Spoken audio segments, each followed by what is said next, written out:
విశాఖ జిల్లా ఆడుదాం ఆంధ్ర కార్యక్రమంలో అపశృతి చోటు చేసుకుంది. ప్రభుత్వ కార్యక్రమాన్ని కవర్ చేసేందుకు వెళ్లి ఓ మీడియా ప్రతినిధి స్పృహ కోల్పోయారు. ప్రభుత్వ కార్యక్రమాల్లో పాల్గొనే మీడియా ప్రతినిధులకు కనీస సౌకర్యాలు కరువవుతున్నాయి. కనీసం తాగునీటి సౌకర్యం కల్పించకుండా చేతులెత్తేశారు అధికారులు. మీడియా ప్రతినిధులను చిన్నచూపు చూస్తున్న ప్రభుత్వ అధికారులు స్పృహ కోల్పోయిన వీడియో జర్నలిస్టును స్వయంగా తమ చేతుల మీదుగా ఆసుపత్రికి తరలించారు తోటి జర్నలిస్టులు. అధికారుల నిర్లక్ష్యంపై మండిపడుతున్నారు విశాఖ జర్నలిస్టులు. ప్రభుత్వ కార్యక్రమాల్లో ఆర్భాటాలు తప్ప కనీస సదుపాయాలు లేవని ఆగ్రహం వ్యక్తం చేస్తున్నారు జర్నలిస్టులు.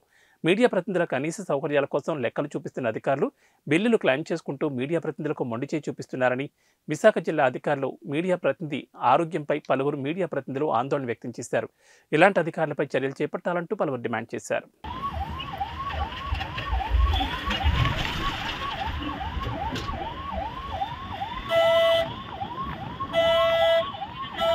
ఎవడన్నాడు సైడ్ ఇవ్వకుంటానా?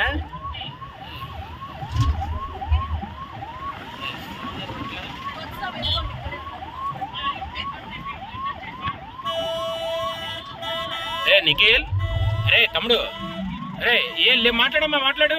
ఇదిగో మేడం ఏమో అడుగుతున్నారు చూడు.